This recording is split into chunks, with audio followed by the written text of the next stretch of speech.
Welcome to Mishra study knowledge. Mishra study में आपका स्वागत है। आज हम लोग बात करेंगे सबसे पहले, जैसा कि आप यहाँ पर देख रहे हैं कि problems of teaching English in India, यानी कि हम लोग जो इंडिया में रहते हैं तो जो बच्चों को अंग्रेजी पढ़ाया जाता है तो कौन कौन सी समस्याओं को फेस करना पड़ता है, इन्हीं चीज़ों पर हम लोग आज डिस्कस करेंगे। तो मैंने यहाँ पर कुछ पॉइंट लिखा है और इसी पॉइंट को हम बारी बारी से जो है डील करते हुए आपको बताएंगे कि देखिए भारत में जो है खास करके चाहे वह स्कूल हो या कॉलेज हो, तो बच्चों को इंग्लिश पढ़ाने में क्या क्या डिफ़िकल्टीज़ है, इन्हीं चीज़ों को हम लोग देखते हैं। तो सबसे पहला जो है आपका यहाँ पर देख रहे हैं कि neglecting the aim of teaching English. सबसे पहले ये आप जान लीजिए कि नेगलेक्ट यानी कि टीचिंग इंग्लिश जो हम लोग जो मेन हमारा जो एम होना चाहिए, लक्ष्य जो होना चाहिए, यदि हम बच्चों को इंग्लिश पढ़ाएं तो हमारा एम क्या होना चाहिए, सबसे पहले यही नेगलेक्ट कर देते हैं हम लोग, यानी इनकार कर देते हैं कि हमारा चलो भाई विद्यालय में है गए, हमारा कार्य हो गया, पढ़ा दिए बच्चों को, बच्चा क्या सीखा ये चीज़ हम नहीं देख पाते हैं। तो सबसे पहला कार्य ये होना चाहिए कि जो है हमें नेगलेक्ट नहीं करना चाहिए। हमारा जो एम होना चाहिए वह बहुत ही साफ़ सुथरा होना चाहिए, ताकि जो है हम बच्चों को कुछ इस तरह से पढ़ाएं ताकि हमारा मेन ये कहने का तात्पर्य है कि हम अपने आप को मतलब डेवलप कैसे करें किसी भी पार्टिकुलर लैंग्वेज के लिए।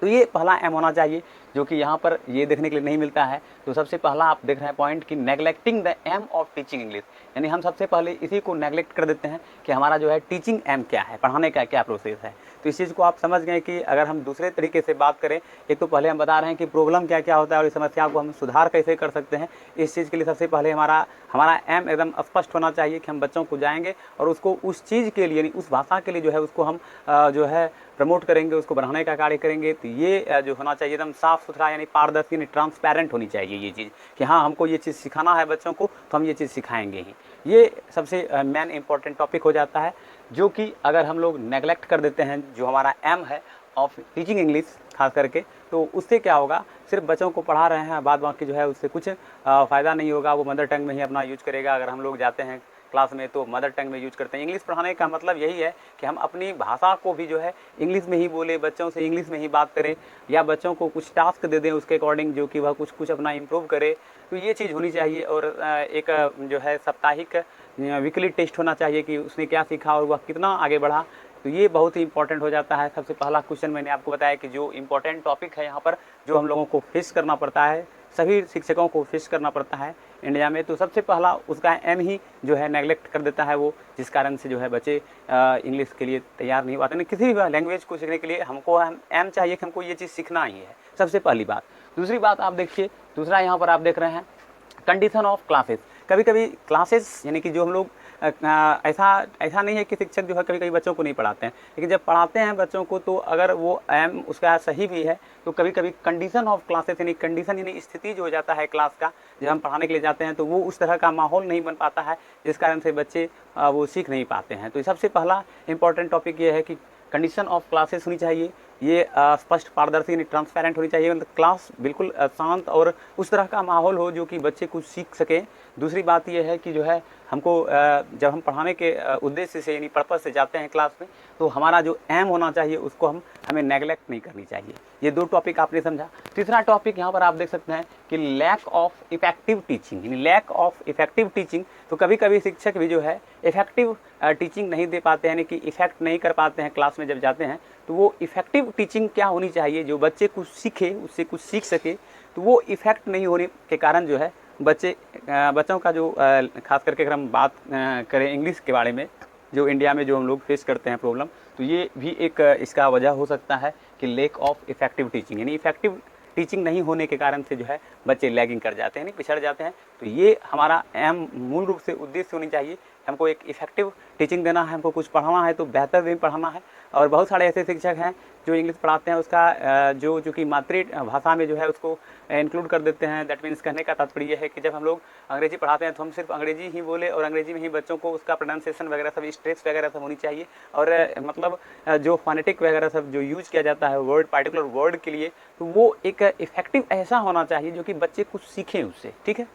नेक्स्ट पॉइंट है हमारा, यहाँ पर आप देख रहे हैं कि ट्रेडिशनल एग्जामिनेशन सिस्टम, ये भी थोड़ा कहीं ना कहीं जो है बाधक है problems of teaching in India. तो ट्रेडिशनली मतलब जो परंपरागत रूप से चलते आ रहा है हमारे विद्यालय में, तो वो ही ट्रेडिशनल वे को हम लोग बार बार फॉलो करते हैं, जिस कारण से भी कहीं ना कहीं जो है बच्चों को इंग्लिश सीखने में परेशानी का सामना करना पड़ जाता है। तो ये ट्रेडिशनल सिस्टम जो पैटर्न है एग्जामिनेशन का, वो हटना चाहिए और वो एक न्यू मेथड जो टीचर हैं वह नए नए मेथड का यूज करे क्लास में, ताकि बच्चे उससे जुड़े और उसको लैंग्वेज वह जो टारगेट लैंग्वेज है उसको वह फुलफिल्ड करे और उस चीज़ को इम्प्रूव करे। तो ये एक इम्पॉर्टेंट टॉपिक हो जाता है यहाँ पर कि जो है ट्रेडिशनल एग्जामिनेशन सिस्टम को नहीं लेना चाहिए, क्योंकि एक नए नए चीज़ों को हम लोग आगे मतलब उसके लिए विकसित करें, डेवलप करें, ताकि जो है बच्चे कुछ सीख सके। नेक्स्ट पॉइंट है हमारा lack of proper teacher education. अब देखिए कभी कभी क्या होता है, शिक्षकों को अगर प्रॉपर एजुकेशन नहीं मिल पाया है तो इंग्लिश टीचिंग में परेशानी हो जाती है। जैसे कि बहुत सारे ऐसे वर्ड हैं, जैसे एक्सेंट, जो हम लोग वर्ड का प्रोनाउंसिएशन करते हैं उसका एक्सेंट कैसा होना चाहिए, और उसके बाद स्ट्रेस, यानी हम लोग जो वर्ड यूज कर रहे हैं तो बच्चों को वो चीज़ डायरेक्टली जो है माइंड में सेटअप होनी चाहिए कि हम क्या बोल रहे हैं। तो वो एक इम्पॉर्टेंट टॉपिक हो जाता है, जिस कारण से ये जो lack of proper teacher education भी एक तरह से यहाँ पर जो है, जैसे आप सरकारी मीडियम विद्यालय में जाते हैं तो वहाँ पर इस तरह का चीज़ देखने के लिए मिलता है, जिस कारण से बच्चों का वो लैंग्वेज इंप्रूव नहीं हो पाता है। तो ये भी एक प्रॉब्लम है। नेक्स्ट प्रॉब्लम है हमारा, यहाँ पर देख सकते हैं कि old method of teaching English, वही जीटीएम ग्रामर ट्रांसलेशन मेथड में से हम बच्चों को सिखाते हैं, ग्रामर से ट्रांसलेशन से, यानी एक भाषा से दूसरी भाषा यानी टारगेट लैंग्वेज को हम लोग लेते हैं। तो ये जीटीएम मेथड जो कि ओल्ड मेथड है ऑफ टीचिंग इंग्लिश, तो ये ओल्ड मेथड नहीं होना चाहिए, न्यू मेथड का यूज करना चाहिए। आज तो खैर आप जान ही रहे हैं कि भली भांति जो है टेक्निकल चीज़ कई सारे ऐसे हो चुके हैं जिससे कि हम अपने आप को भी इम्प्रूव कर सकते हैं और साथ ही साथ बच्चों को भी इम्प्रूवमेंट कर सकते हैं, और उसका जो रुचि है उसके मतलब किसी भाषा के प्रति जो टारगेट लैंग्वेज है उसका वो चीज़ वह अचीव कर सकता है। बट यदि हम जो है ओल्ड मेथड ऑफ टीचिंग का इस्तेमाल ना करके बल्कि एक न्यू मेथड यानी न्यू वे, एक प्रक्रिया, ऐसा तरीका खोजें जिससे कि बच्चे जो है हमसे जुड़े और वो उस भाषा के लिए इच्छुक हो, ऐसा एक मूवमेंट होनी चाहिए। तो ये सिस्टम जो है इंडिया में टीचिंग मेथड इंग्लिश का, ये थोड़ा ओल्ड टाइप से है, ऐसा नहीं होना चाहिए। सबसे पहली बात। दूसरी बात ये है कि यहाँ पर आप देख रहे हैं less usages of audio visual aids, यानी आजकल तो खैर बहुत सारे ऐसे हैं कि इंग्लिश में जैसे कि मान लिया जाए इंग्लिश में ही सारा चीज़ फिल्म मूवी वगैरह सब जो है बच्चों को जागरूक करना चाहिए कि वो चीज़ देखे और उससे वे अपनी टारगेट लैंग्वेज को इम्प्रूव करे। लेकिन यहाँ पर सभी बच्चों के पास तो इस तरह का कंडीशन होगा नहीं, किसी के पास फ़ोन है तो किसी के पास उसके पिताजी के पास फ़ोन है, तो ये सारा जो प्रॉब्लम है इंडिया में। तो ये जो आप देख रहे हैं कि less usage of audio visual ads, ये भी कहीं ना कहीं इंग्लिश टीचिंग में जो है इन इंडिया में मतलब प्रॉब्लम क्रिएट कर देता है। तो ये चीज़ आपको स्पष्ट रूप से समझ लेनी चाहिए कि जो है less usage of audio visual ads ये एक पहलू हो सकता है, क्योंकि सबके पास नहीं हो सकता है, एज वेल एज टीचर के पास भी इस तरह का सिस्टम नहीं होने के कारण वह बच्चों को एक इफेक्टिव लैंग्वेज नहीं दे पाता है। लेकिन हाँ, अगर बच्चों के द्वारा जो है क्लास में कुछ मेंशन करवाया जाए उन चीज़ों को, जैसे कि एक ग्रुप डिस्कशन जिसको करते हैं, या फिर कोई कागज़ के द्वारा कोई पेंटिंग वगैरह सब उसके माध्यम से वो चीज़ को डेवलप करवाए, टीचर कुछ न्यू मेथड का यूज करे, तो कहीं ना कहीं इस चीज़ में इंप्रूवमेंट किया जा सकता है। बट अगर ऑडियो विजुअल एड्स के जरिए बच्चों को पढ़ाते हैं तो उससे और ज़्यादा उसका प्रोनाउंसिएशन और जो स्ट्रेस और ग्रामेटिकल वे में जो यूज किया जाना चाहिए एक लैंग्वेज को, वो स्पष्ट रूप से कर सकता है। लेकिन यहाँ पर तो ऐसी बातें हैं नहीं, क्योंकि इंडिया में जो है less of audio visual aids यानी ऑडियो विजुअल एड्स की कमी है, जिस कारण से बच्चों को वो चीज़ हम नहीं दिखा पाते हैं। प्रोजेक्टर विद्यालय में भी कई सारे ऐसे विद्यालय हैं, as well as government school का बात करें वहाँ पर भी इस तरह की कहीं ना कहीं हमको खामियां देखने के लिए मिलती है। तो ये भी एक कारण हो सकता है इंग्लिश लैंग्वेज जो है problems of teaching English in India. ठीक है, नेक्स्ट पॉइंट है, आप अपना देख सकते हैं यहाँ पर कि लो स्टैंडर्ड ऑफ टेक्स्ट। यहाँ तक कि सबसे पहला बात तो ये है कि हम जब पढ़ते थे तो क्लास 6-4 में जो है जो गवर्नमेंट स्कूल था उसका जो टेक्स्ट था, जो बुक था, वो बहुत इतना मतलब जो है लो क्वालिटी का था, जिस कारण से बच्चे उसको पढ़ लेते थे, उतना सेंस नहीं लेते थे। तो ये भी कहीं ना कहीं है कि स्टैंडर्ड जो होनी चाहिए किसी भी टेक्स्ट का वो थोड़ा हाई होना चाहिए, ताकि बच्चों को उसे इम्प्रूवमेंट ले नए नए वर्ड वो सीखें और जो उसका पढ़ने का प्रोनाउंसिएशन है वो इम्प्रूव हो, और उसके बाद उसे कुछ सीख कर जो है अपने आप को वह इम्प्रूवमेंट करे। तो ये चीज़ अभी कभी भी हम लोग जो है गवर्नमेंट स्कूल में